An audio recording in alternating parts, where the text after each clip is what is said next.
welcome to the deep dive. Yeah. I am so thrilled you are joining us today. Yeah, it is a really great one. Because we're going to look at something that functions almost like a hidden gem, or a historical detective story, if you will. Right. If you want to understand how modern Hollywood monopolies were built, you really have to look at the blueprints from the 1920s. Exactly. And today our mission is focused on just a single Wikipedia article. It's a stub, really. Just a tiny, easily overlooked corner of the internet about a company called the Producers Distributing Corporation, or PDC. It is a remarkable little document because on the surface, you are reading what appears to be a dry corporate summary of a Hollywood distribution company that existed for barely 3 years, just from 1924 to 1927. A blip. A total blip. But when you slow down and read between the lines, the scope of what was happening in those 3 years is staggering. That short window is an absolute masterclass in 1920s corporate strategy. You have a cast of legendary historical titans colliding in the boardroom. Absolutely. We're talking founders of major studios, political patriarchs, and tech innovators. And on top of all that, by the time we get to the end of our source material today, the text offers this incredibly haunting look at the fragility of art itself. So to you listening, pull up a chair and get comfortable. The Roaring '20s in Hollywood was a time of unimaginable wealth, massive egos, and cutthroat business tactics. And PDC, despite its short lifespan, was operating right at the epicenter of that chaos. It really is a perfect encapsulation of the era. So let's start at the very beginning and set the stage. The origins of PDC go back to a man named William Wadsworth Hodgkinson. A major player. Right. The text notes that Hodgkinson was a true film pioneer. He actually founded Paramount Pictures back in 1912. Which is incredible. That is a massive, monumental credential in the film industry. But the text jumps forward a dozen years to late 1924, and things are not looking so great for him. He has this struggling distribution company that he desperately needs to offload. Which serves as a brilliant reminder of how incredibly volatile the early film industry was. You could be the visionary mastermind who founds Paramount in 1912, and a mere 12 years later, you are scrambling to sell off the struggling parts of your portfolio just to stay afloat? Yeah, it's wild. The landscape was shifting beneath their feet almost daily. I mean, the medium was so new and the business models were completely untested. Okay, let's unpack this. Because Hodgkinson clearly needs a lifeline here. He has this distressed asset. Who actually steps in to buy it? This is where the story takes a sharp left turn. The buyer is a man named Jeremiah Milbank. And the source provides a very specific and very telling description of Milbank. Tell me. It quotes a biography of Cecil B. DeMille describing Milbank neutrally as a wealthy, extremely religious, and politically conservative financier. Which completely flips the script on what you'd expect for a Hollywood bailout. Completely. Keep that austere image in your head. You have a wealthy, conservative, highly religious financier entering the 1920s film industry, which was essentially viewed by much of the country at the time as a den of sin and debauchery. Right.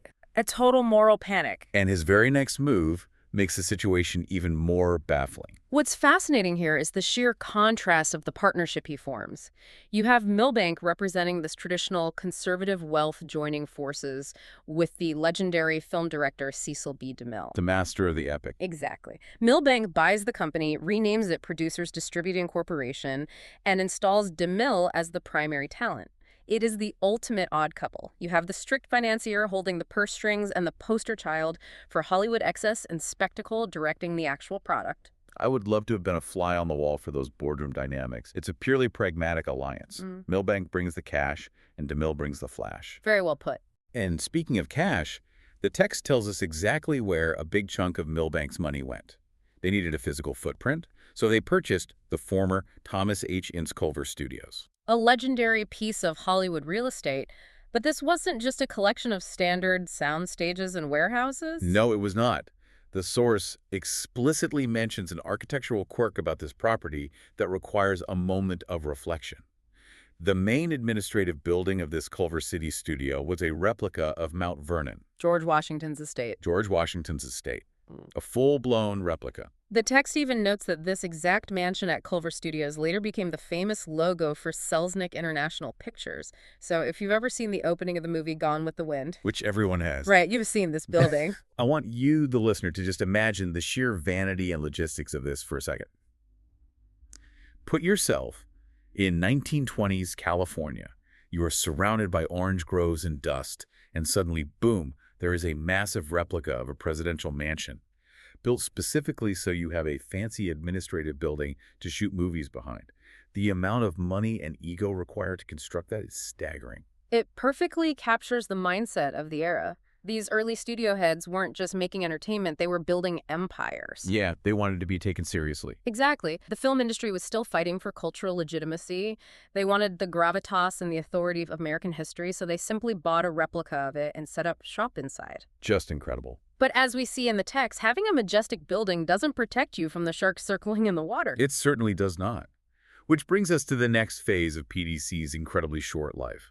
Because their independence under Milbank and DeMille didn't last long at all. What unfolds in the text is a dizzying sequence of corporate mergers between 1927 and 1931. It reads like the ultimate game of Hollywood Monopoly. We really need to walk through this timeline carefully because these aren't just random business transactions. There is a very deliberate, aggressive strategy playing out across the industry. Okay, take it away. It starts in March 1927. PDC, despite having the powerhouse talent of DeMille and their Mount Vernon replica, merges with the small Pathé Exchange studio.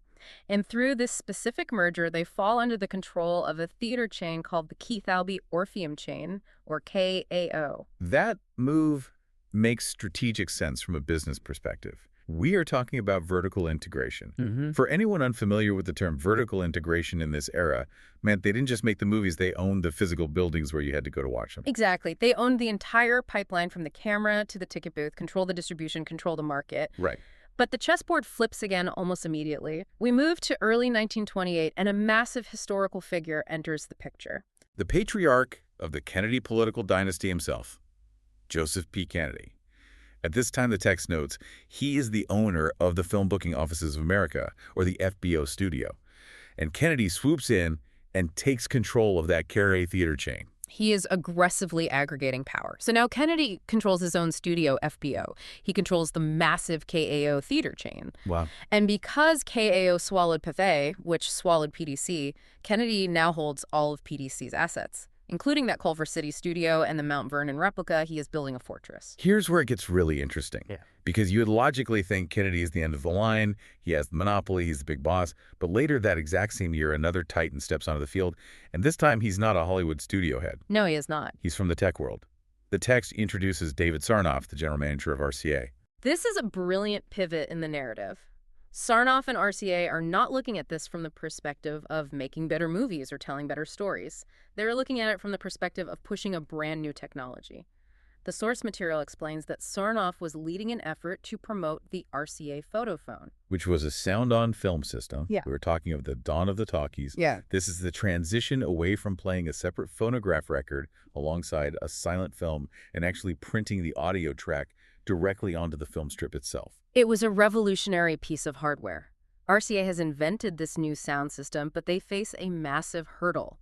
How do you get thousands of independent movie theaters to buy and install your specific hardware when there are competing formats on the market? Right, they don't want to spend the cash. Theaters were naturally resistant to spending the money. So Sarnoff decides that if the theaters won't buy the tech voluntarily, he will buy the theaters and the studios himself and force the integration. That is so aggressive. RCA acquires and merges KAO and FBO.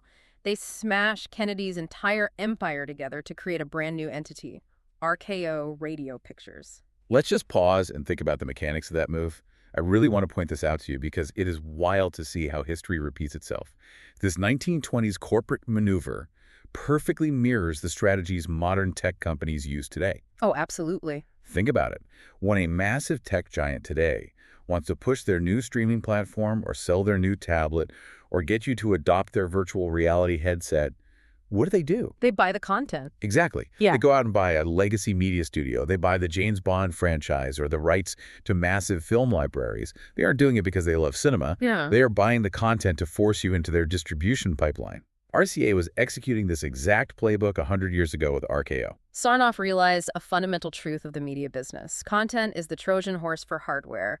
If you want to win a format war, you don't just advertise the tech, you own the exclusive rights to the movies people want to see. It is a masterful, utterly ruthless piece of corporate strategy. It really is. Yeah. But wait, we have to look at where this leaves Joseph P. Kennedy. The text notes that during this massive RCA buyout, Kennedy actually retained control of Pathé, meaning he managed to keep his hands on PDC's old assets, including that Culver City studio. He held on to a very valuable piece of the pie while the rest of his empire was absorbed, but he didn't hold it for long. The article states that in January 1931, Kennedy finally sells Pathé to RKO, completely giving them the monopoly on those assets. And then he exits the film business entirely. We're going to come back to that specific 1931 exit in a moment because the timing of it is fascinating. But before we pivot from the boardroom to the actual movies themselves, we should probably do a quick bit of housekeeping for anyone trying to Google this company later. Always important to be precise when dealing with historical archives. According to the source, we must clarify that this Producers Distributing Corporation should definitely not be confused with the Professional Darts Corporation. Which admittedly would be a very different kind of analysis. Extremely different. Also, the text notes, it is totally unrelated to a 1939 company organized by a man named Ben Judell, which confusingly had the exact same name before evolving into the Producers Releasing Corporation on Poverty Row. Right, the low-budget guys? Yeah, that whole tier of low-budget B-movie studios operating on the fringes of Hollywood. And finally, it has absolutely no connection to the Producers Distribution Agency founded in 2010.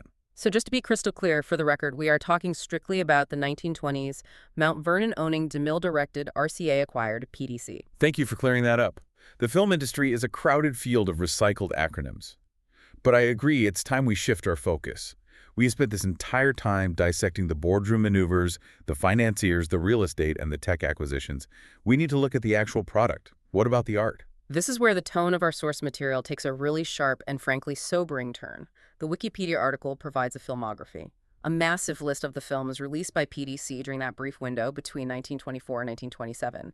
And just reading the titles feels like stepping into a time machine. The titles alone evoke the entire atmosphere and aesthetic of 1920s cinema. Listen to some of these. You've got the Hoosier Schoolmaster, you've got the Siren of Seville, Hell's High Road, the Volga Boatman, up in Mabel's room, and then, of course, the massive 1927 blockbuster, The King of Kings. You can practically picture the glowing marquees lighting up the night sky with these names. They are incredibly evocative. You have sweeping historical epics, high society scandals, comedies, and westerns. It shows that PDC, despite its brief 3-year existence and constant corporate turmoil, was churning out a massive volume of popular entertainment. They were highly productive.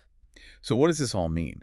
We look at this long, vibrant list of titles, dozens and dozens of them, but as you read down the list in the source text, there's this repetitive, almost chilling annotation sitting right next to title after title. The word lost. Lost. Just completely gone. You read the list and the reality of it hits you like a ton of bricks. Another Scandal from 1924 lost, Welcome Stranger lost, The Chorus Lady lost, Pals in Paradise lost. And we don't mean they're just missing from a streaming service or out of print on DVD. They are wiped from the face of the earth. And even the ones that aren't completely lost are hanging by a thread in the archives. The source notes that the 1925 film Madame Behave is listed as incomplete. The 1924 release of The Hoosier Schoolmaster has one reel missing. And then there's the 1926 film Red Dice, where the text simply says, trailer survives. Trailer survives. That phrase is so deeply sad to me. Think about the human effort behind that. You have an entire cast of crew, a director, lighting technicians, costume designers, set builders, months of labor and artistic expression, all reduced to a 2-minute promotional clip that happened to survive by pure chance. This raises an important question about our relationship with media and preservation. We just spent the first half of this deep dive outlining the immense power and wealth surrounding PDC. Millions of dollars were changing hands. Huge studio lots were being bought and sold. Titans of industry like Kennedy and Sarnoff were fighting tooth and nail in boardrooms over these assets. Right. They built a literal replica of Mount Vernon to project their permanence and authority. The corporate infrastructure felt monolithic. It felt invincible. But the actual art, the physical celluloid hume itself, it was incredibly fragile. Nitrate film is highly flammable and deteriorates quickly if not stored perfectly. Despite all that money, all that power, and all those cutthroat business strategies, the vast majority of what they actually created simply vanished. It turned to dust in a vault somewhere, or burned in a warehouse fire, or was just thrown into a dumpster because no one at the time thought to save last year's commercial product. I really want you listening to this right now to think about the digital media you consume today. The photos on your phone, the videos you upload, the movies you stream on servers. We have this built-in assumption that it's all permanent. We assume that because it exists right now and because the companies hosting it are massive and wealthy, it will exist forever. But this PDC filmography is a stark historical reminder of how easily cultural history can just evaporate into thin air. It is a powerful lesson in impermanence. History shows us that culture is ephemeral unless it is actively and deliberately preserved. The business deals of Jeremiah Milbank and Joseph P. Kennedy are securely recorded in ledgers and history books. The corporate entity of RKO lived on for decades, but the art they financed, the stories they told to the public, is largely a ghost town. A ghost town filmography. That's exactly what it feels like. A list of phantoms. Let's recap this wild journey because we have covered a massive amount of ground from a very small source text. We started with PDC as a struggling side hustle from the guy who literally founded Paramount.